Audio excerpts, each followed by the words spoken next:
When school fails, unschool. To live is to learn. I'm Mary, and this is my son Luke. Luke does amazing things because his education is unscripted and driven by him. He learns through life experiences. And given love and freedom, he soars. Welcome to the Luke life, where complex, beautiful, gifted, Aspie minds play.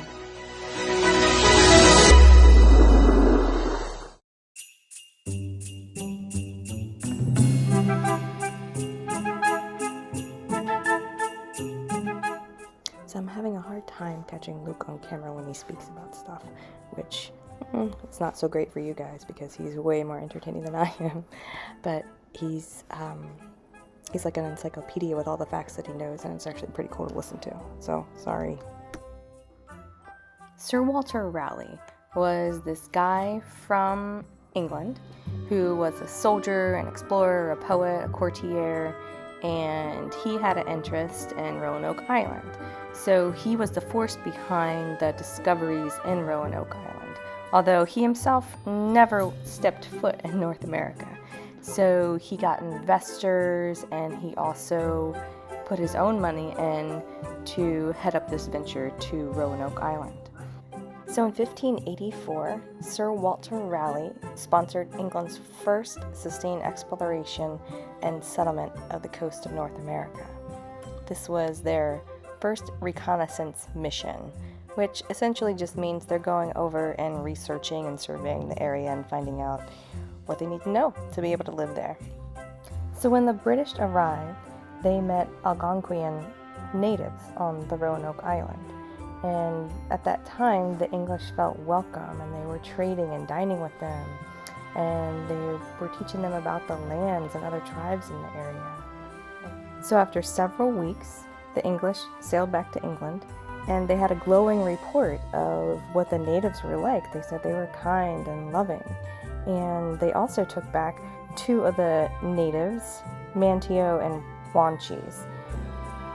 So the British interpreted this as the natives were willing to allow them to come over and settle on their land and essentially take their land. But, I can't help but be skeptical about that someone would just be willing to give their land to someone. I mean, it's like if aliens come here to our land, and yeah, we're curious about them, we want to learn about them, and we share things and we learn about each other. But that's not saying we want aliens to come here and take our land. I mean, can you imagine an alien coming over and just like kicking you out of your house and taking your land by force? Nah. So a year later, in 1585, Sir Walter Raleigh sent over about 600 people to Roanoke Island that he named Virginia. They went over there in the hope to occupy the land for England, to find precious metals and establish a base which to raid the Spanish ships, who had also been occupying this new land. But things didn't go too well. The colonists increasingly depended upon the Indians for food, and then the Indians began to die from the European diseases. Then Commander Guinevere decided to go back to England to get more supplies, and he left this guy named Lane in charge. Well, Lane ended up killing an Indian chief, and the English colonists still didn't have the supplies that were supposed to be delivered there by Greenville. So then when this guy named Drake from England started sailing by, he said, "Hey, you want to ride back to England?" And they said, "Sure, we do." And they hopped on the boat, and then the colonists all left. And then when Greenville actually came back to America with the supplies, he noticed that everyone was gone. And then again, he left 15 more men there in America.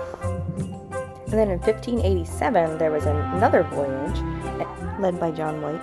And this time, this voyage was meant to develop this as a true colony with men, women, and children among the settlers. So there were 117 colonists that stopped on Roanoke Island to search for those 15 men that they left behind before. Things started declining pretty quickly. There was an Indian who killed a colonist while crabbing because he remembered the last time they were there and the treatment that the Indians received. And then the colonists attacked the nearby Indian village before they're realizing that, hey, this group is actually friendly. So the situation was deteriorating, they didn't have enough food, so White sailed back to England to get more supplies. But then he was there a lot longer than he was expecting because the English needed every single ship to help fight in the Spanish Armada, and he didn't return until 1590. But the colonists promised that if they left Roanoke Island, they would carve their location of where they went into a tree.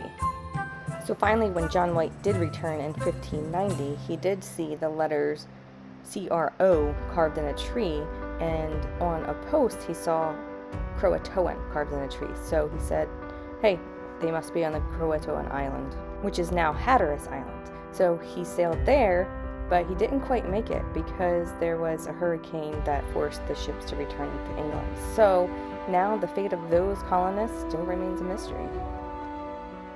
So if you travel to Roanoke Island as we did, you really won't find anything that says, hey, the settlers were once here. There was this English earthwork that was left, so essentially they were trenches that were dug around in a circle or diamond shaped, and then there's mounds of earth on the other side, and I think that maybe it was for defense, but it doesn't quite make sense because it's small and it wouldn't be able to fit all of those soldiers. The archaeologists have obviously found artifacts there, but you have to go to a museum to see that, so there's nothing obvious there that says, hey, this is where some settlers first settled in America. As you're driving into Roanoke Island, you will see this sign that says birthplace of America's first English child, and that was Virginia Dare. But she was a part of the, colonists that sort of disappeared. But they did say that she was born in America first. And if you travel in the summer and COVID isn't here, you'll be able to attend this theater. It's called the Lost Colony Theater, and they reenact the Lost Colony of Roanoke Island. And so when we went, no one was there. It was super cool, so you could just go and walk around the stage at the theater, and it was actually really cool. Also, along the walls of the theater, they have watercolor paintings that were painted by John White. So John White was not only a English pioneer, but he was also an artist, and so he has all these journal entries and watercolor paintings of what he saw in America, and it's about the Native Americans.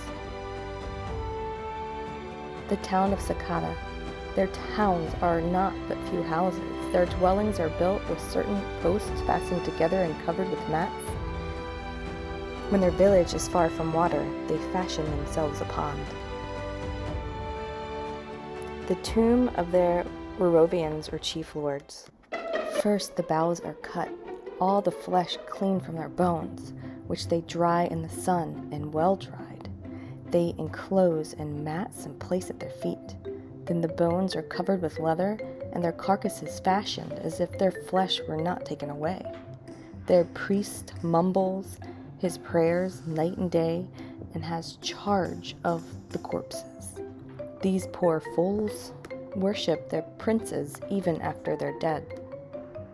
A chief lord of Roanoke. They hang pearls strung upon a thread at their ears, or small beads of copper as smooth as bones. They neither tattoo nor paint themselves, but in token of authority, they wear a chain of great pearls or copper beads or smooth bones about their necks and plait the copper upon a string. They fold their arms together as they talk to one another in a sign of wisdom. When they have escaped any great danger by sea or land, they make a great fire about which the men and women sit together, holding a gourd filled with small stones or certain big kernels to make more noise, and singing, a strange custom and worth the observation. Oh, this one's my favorite, the conjurer. They have a very strange gestures, familiar with devils of whom they inquire what their enemies do. They shave their heads, saving the crest, and fastening a small blackbird about one of their ears. The inhabitants give great credit to their speech, which oftentimes they find to be true. Virginia. The sea coasts of Virginia are full of islands whereby the entrance into the mainland is hard to find. To our great peril, we proved that they were shallow and full of dangerous flats. We came into a good big land. The inhabitants thereof, as soon as they saw us, began to make a horrible cry. But being gently called back, we offered them our wares, which they were delighted in. Perceiving our goodwill, bade us welcome. They then brought us to their village, Roanoke. And if you want to learn more about the Lost Colony, there's a wonderful documentary on Amazon Prime. It's season 6 of the American Horror Story. Check it out.